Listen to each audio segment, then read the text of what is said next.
Okay, Google, what's your name? Did I forget to introduce myself?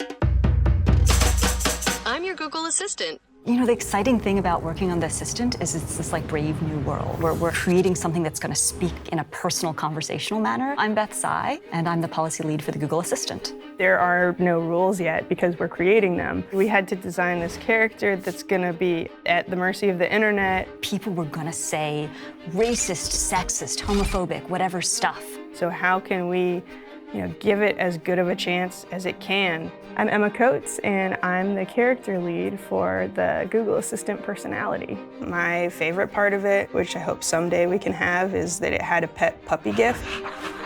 That was just a GIF.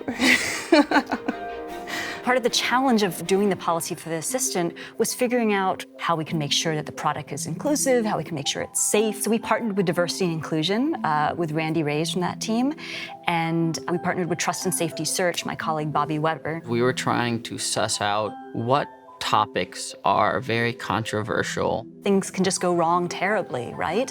And as soon as you start thinking about that, diversity is clearly integral to this process. It makes you think a lot about how what you're creating makes somebody feel. So working with Randy, we went out to the ERGs here at Google, and we invited members of those ERGs to come in and participate in our tests. In order to really build for everyone with everyone, we need to have those perspectives reflected. I'm Annie Jean-Baptiste. I am Google's Global Product Inclusion Evangelist. Google has always said, focus on the user and all else will follow. If you're thinking about a challenge or a product, you need to make sure that you're intentional about expanding who your users could and should be. It's super valuable when you have enough people coming from a point of view. It helps us to keep in mind and to write for the diversity of the audience that the Assistant actually is reaching. Around launch time, it was becoming more and more clear that we weren't going to have tons of user escalation. With the Assistant,